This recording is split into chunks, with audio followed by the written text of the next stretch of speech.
भाइयों और बहनों, आज मैं आपको बताने जा रहा हूं 7 ऐसी घोषणाएं जो अगर आपने नए साल से पहले अपने जीवन पर कर ली तो आपका जीवन बदल सकता है। क्योंकि ये घोषणाएं कोई साधारण शब्द नहीं है, ये कोई मोटिवेशनल लाइन नहीं है, ये कोई इंसान की बनाई हुई बात नहीं है। ये घोषणाएं परमेश्वर के वचन पर आधारित हैं और बाइबल कहती है परमेश्वर का वचन जीवित है, सामर्थी है और हर परिस्थिति को बदलने की ताकत रखता है। दुनिया नए साल पर रेजोल्यूशन बनाना सिखाती है, पर आज हम रेजोल्यूशन नहीं डिक्लेरेशन करेंगे, क्योंकि रेजोल्यूशन इंसान की ताकत पर निर्भर करता है और डिक्लेरेशन परमेश्वर की सामर्थ पर। आज यीशु कनेक्ट के इस विशेष वीडियो में मैं चाहता हूं कि आप सिर्फ सुनने वाले न बने, बल्कि विश्वास के साथ बोलने वाले बने। हर घोषणा के बाद मैं चाहूंगा कि आप अपने दिल में या अपने मुंह से कहें, मैं इस वचन को अपने जीवन में स्वीकार करता हूं। हो सकता है अभी हालात न बदले हों, हो सकता है अभी समस्याएं सामने खड़ी हों, पर याद रखना, परमेश्वर का वचन कभी खाली लौटकर नहीं जाता। तो भाइयों और बहनों, अगर आप तैयार हैं अपने नए साल की शुरुआत डर से नहीं विश्वास से करने के लिए, तो चलिए शुरू करते हैं। पहली घोषणा जो हर नए साल की नींव है। नए साल की सबसे पहली आवश्यकता शांति है, क्योंकि अगर दिल के अंदर शांति नहीं होगी तो बाहर की हर सफलता अधूरी रहेगी। आज बहुत से लोग मुस्कुरा रहे हैं पर अंदर टूटे हुए हैं। आज बहुत से लोग भीड़ में हैं पर भीतर अकेले हैं। इसलिए इस नए साल से पहले हम पहली घोषणा शांति की करने जा रहे हैं। बाइबल में यीशु मसीह कहते हैं, यूहन्ना 14:27, मैं तुम्हें शांति देता हूं, अपनी शांति मैं तुम्हें देता हूं, जैसी दुनिया देती है वैसी मैं तुम्हें नहीं देता। यीशु यहां साफ कह रहे हैं, जो शांति मैं देता हूं वो हालात पर निर्भर नहीं करती, वो पैसों पर निर्भर नहीं करती, वो लोगों के व्यवहार पर निर्भर नहीं करती। यीशु की शांति तूफान के बीच भी टिकती है। आज हो सकता है तुम्हारे जीवन में आर्थिक चिंता हो, परिवार की परेशानी हो, भविष्य को लेकर डर हो, पर आज परमेश्वर का वचन कहता है, मैं तुम्हें शांति देता हूं। तो अब भाइयों और बहनों, मैं चाहता हूं कि आप विश्वास के साथ कहें, मैं यीशु मसीह की शांति को अपने जीवन में स्वीकार करता हूं। मैं हर डर को त्यागता हूं, मैं हर चिंता को प्रभु के चरणों में रखता हूं। मैं अपने मन और हृदय पर यीशु की शांति को घोषित करता हूं। हो सकता है अभी भी तुम्हारे हालात वैसे ही दिखें, पर आज तुम्हारे दिल में परमेश्वर का राज्य स्थापित हो रहा है, क्योंकि बाइबल कहती है परमेश्वर का राज्य धर्म, शांति और पवित्र आत्मा में आनंद है। तो भाइयों और बहनों, इस पहली घोषणा के साथ अपने नए साल की नींव शांति पर रखो। अब हम आगे बढ़ते हैं दूसरी घोषणा की ओर। एक ऐसी घोषणा जो तुम्हारे जीवन पर परमेश्वर की सुरक्षा को स्थापित करेगी। दूसरी घोषणा सुरक्षा की घोषणा। भाइयों और बहनों, नया साल अपने साथ नई राहें लाता है, नई यात्राएं लाता है, नई चुनौतियां भी लाता है। और जब इंसान अनजान रास्तों पर चलता है तो सबसे पहला डर होता है सुरक्षा का। इसलिए इस नए साल से पहले हम दूसरी घोषणा सुरक्षा की घोषणा करने जा रहे हैं। बाइबल में लिखा है, भजन संहिता 91:11, वह अपने स्वर्गदूतों को तेरे विषय में आज्ञा देगा कि वे तेरी सब राहों में तेरी रक्षा करें। यह वचन हमें सिखाता है कि परमेश्वर सिर्फ देखता नहीं बल्कि पहरा देता है। स्वर्गदूत हमारे लिए भेजे गए हैं ताकि हम अकेले न चलें। आज बहुत से लोग कहते हैं, सावधान रहो, खुद का ख्याल रखो, और यह जरूरी भी है, पर उससे भी बड़ी सच्चाई यह है, परमेश्वर हमारा ख्याल रखता है। आज चाहे तुम सड़क पर चलो, ऑफिस जाओ, स्कूल कॉलेज जाओ या किसी नए निर्णय की ओर बढ़ो, परमेश्वर की आंख और उसका हाथ तुम पर बना हुआ है। तो अब भाइयों और बहनों, आओ विश्वास के साथ कहें, मैं परमेश्वर की सुरक्षा को अपने जीवन पर स्वीकार करता हूं। मैं हर दुर्घटना, हर बुरी योजना, हर अनहोनी के विरुद्ध यीशु के नाम में सुरक्षा घोषित करता हूं। मैं अपने घर, अपने परिवार और अपने आने जाने पर परमेश्वर की रक्षा घोषित करता हूं। हो सकता है तुम्हें खतरा दिखाई दे, पर याद रखना, जहां खतरा दिखता है वहां परमेश्वर का पहरा और मजबूत होता है। तो इस नए साल से पहले डर के साथ नहीं, विश्वास के साथ आगे बढ़ो। अब हम आगे बढ़ते हैं तीसरी घोषणा की ओर। एक ऐसी घोषणा जो तुम्हारे कार्यों और भविष्य को आशीष देगी। तीसरी घोषणा, सफलता की घोषणा।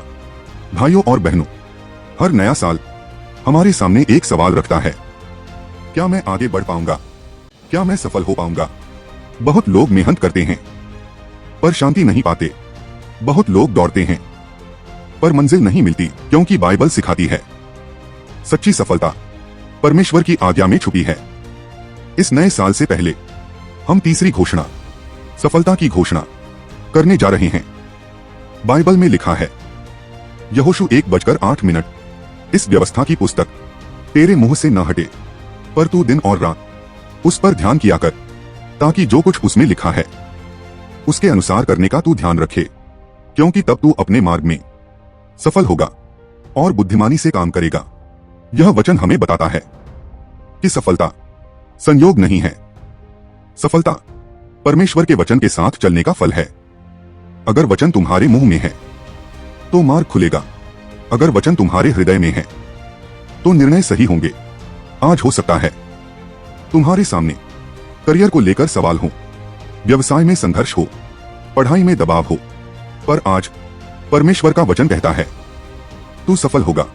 तो अब भाइयों और बहनों, विश्वास के साथ कहो, मैं परमेश्वर की ओर से मिलने वाली सफलता को अपने जीवन में स्वीकार करता हूं।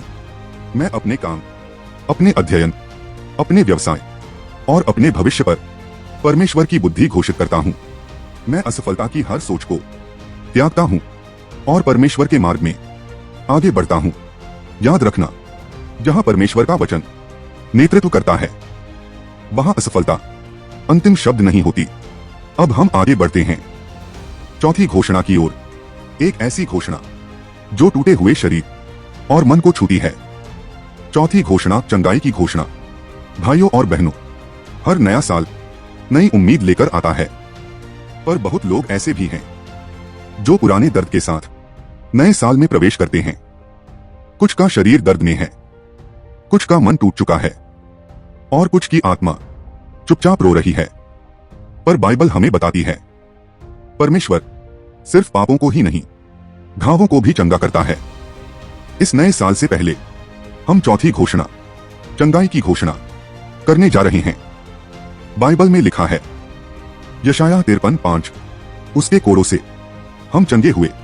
यह वचन भविष्य की बात नहीं करता, यह घोषणा करता है हम चंगे हुए। यीशु मसीह ने क्रूस पर सिर्फ हमारे पाप ही नहीं, हमारी बीमारियां भी उठाई। आज हो सकता है डॉक्टर ने कुछ और कहा हो, रिपोर्ट ने डर दिखाया हो, पर आज परमेश्वर का वचन उससे बड़ा है। तो अब भाइयों और बहनों, विश्वास के साथ कहो, मैं यीशु मसीह की चंगाई को अपने शरीर, अपने मन और अपनी आत्मा में स्वीकार करता हूं। मैं हर बीमारी, हर कमजोरी, हर दर्द को यीशु के नाम में त्यागता हूं। मैं अपने जीवन पर पूर्ण चंगाई घोषित करता हूं। हो सकता है तुरंत कुछ महसूस न हो, पर विश्वास से बोया गया वचन कभी व्यर्थ नहीं जाता, क्योंकि चंगाई परमेश्वर की इच्छा है। अब हम आगे बढ़ते हैं पांचवी घोषणा की ओर। एक ऐसी घोषणा जो रास्ता भटक चुके मनुष्य को दिशा देती है। पांचवी घोषणा, मार्गदर्शन की घोषणा। भाइयों और बहनों, नया साल नई राहें लेकर आता है, पर कई बार राहें ज्यादा होती हैं और सही दिशा समझ नहीं आती। कभी फैसले भारी लगते हैं, कभी भविष्य धुंधला दिखता है, और ऐसे समय में इंसान को सबसे ज्यादा जरूरत होती है मार्गदर्शन की। इस नए साल से पहले हम पांचवी घोषणा, मार्गदर्शन की घोषणा करने जा रहे हैं। बाइबल में लिखा है, नीतिवचन 3:5-6, तू अपने संपूर्ण मन से यहोवा पर भरोसा रखना और अपनी समझ का सहारा न लेना। अपनी सारी राहों में उसी को स्मरण करना और वह तेरे मार्ग सीधे करेगा। यह वचन हमें सिखाता है कि जब हमारी समझ हमें धोखा देती है, तब परमेश्वर का मार्गदर्शन हमें सही दिशा देता है। आज हो सकता है तुम किसी निर्णय के सामने खड़े हो, नौकरी बदलनी है या नहीं, किसी रिश्ते को आगे बढ़ाना है या नहीं, किस रास्ते पर चलना है। पर आज परमेश्वर कहता है, मुझ पर भरोसा रख। तो अब भाइयों और बहनों, विश्वास के साथ कहो, मैं अपने जीवन की हर राह में परमेश्वर के मार्गदर्शन को स्वीकार करता हूं। मैं अपनी समझ पर नहीं, परमेश्वर की बुद्धि पर भरोसा करता हूं। मैं गलत रास्तों को छोड़ता हूं और सही मार्ग पर विश्वास से चलता हूं। याद रखना, जब परमेश्वर मार्ग दिखाता है तो मंजिल भी वही तय करता है। अब हम आगे बढ़ते हैं छठी घोषणा की ओर। एक ऐसी घोषणा जो निराश मन में नई उम्मीद भर देती है। छठी घोषणा, आशा की घोषणा। भाइयों और बहनों, बहुत बार नया साल आ जाता है पर उम्मीद पीछे छूट जाती है। कुछ लोग कहते हैं, पिछला साल बहुत बुरा था, इसलिए अगला भी वैसा ही होगा। पर बाइबल सिखाती है, परमेश्वर भविष्य को अतीत से नहीं, अपने वचनों से लिखता है। इस नए साल से पहले हम छठी घोषणा, आशा की घोषणा करने जा रहे हैं। बाइबल में लिखा है, यिर्मयाह 29:11, मैं तुम्हारे विषय में जो कल्पनाएं करता हूं वे शांति की हैं, हानि की नहीं, कि तुम्हें भविष्य और आशा दूं। यह वचन हमें याद दिलाता है कि परमेश्वर के विचार हमारी हार से भरे नहीं होते, वे आशा से भरे होते हैं। आज हो सकता है तुम्हारा मन कह रहा हो, अब कुछ अच्छा नहीं होगा, पर आज परमेश्वर का वचन कहता है, तेरा भविष्य सुरक्षित है। तो अब भाइयों और बहनों, विश्वास के साथ कहो, मैं परमेश्वर की दी हुई आशा को अपने जीवन में स्वीकार करता हूं। मैं निराशा, हताशा और टूटे सपनों को त्यागता हूं। मैं विश्वास के साथ एक नए भविष्य की ओर कदम बढ़ाता हूं। याद रखना, जहां आशा है वहां परमेश्वर काम करता है। अब हम आगे बढ़ते हैं सातवीं और अंतिम घोषणा की ओर। एक ऐसी घोषणा जो हर संघर्ष का अंतिम उत्तर है। सातवीं घोषणा, विजय की घोषणा। भाइयों और बहनों, हर नया साल संघर्ष के बिना नहीं आता, पर हर संघर्ष हार के लिए नहीं होता। बाइबल सिखाती है, परमेश्वर के बच्चों का अंत हमेशा विजय में होता है। इस नए साल से पहले हम सातवीं और अंतिम घोषणा, विजय की घोषणा करने जा रहे हैं। बाइबल में लिखा है, रोमियो 8:37, पर इन सब बातों में हम उसके द्वारा जिसने हमसे प्रेम किया है जयवंत से भी बढ़कर हैं। यह वचन कहता है, हम कोशिश करके नहीं, प्रेम में बने रहकर विजयी होते हैं। यीशु मसीह की विजय पहले ही क्रूस पर हो चुकी है और आज हम उसी विजय में चलते हैं। आज हो सकता है तुम्हें लगे लड़ाई बहुत बड़ी है, पर याद रखो, जिसके साथ तुम हो वह लड़ाई से भी बड़ा है। तो अब भाइयों और बहनों, पूरा विश्वास लगाकर कहो, मैं यीशु मसीह के द्वारा विजय को अपने जीवन पर स्वीकार करता हूं। मैं हर डर, हर बंधन, हर हार की सोच को यीशु के नाम में त्यागता हूं। मैं अपने नए साल पर पूर्ण विजय घोषित करता हूं। अंतिम प्रार्थना और समापन। हे स्वर्गीय पिता, हम तेरे वचन के लिए धन्यवाद देते हैं। हमने अपने जीवन पर तेरे वचनों को घोषित किया है। अब हम विश्वास करते हैं कि तू काम करेगा, तू मार्ग खोलेगा, तू चंगाई देगा, तू शांति स्थापित करेगा। इस नए साल को हम तेरे हाथों में सौंपते हैं, यीशु मसीह के नाम में, आमीन। भाइयों और बहनों, अगर आपने ये सातों घोषणाएं विश्वास के साथ की हैं, तो कमेंट में लिखो आमीन और इस वीडियो को अपने परिवार और अपने मित्रों के साथ साझा करो, ताकि वे भी नए साल की शुरुआत परमेश्वर के वचन के साथ कर सकें। यीशु कनेक्ट के साथ जुड़े रहो। परमेश्वर तुम्हें आशीष दे।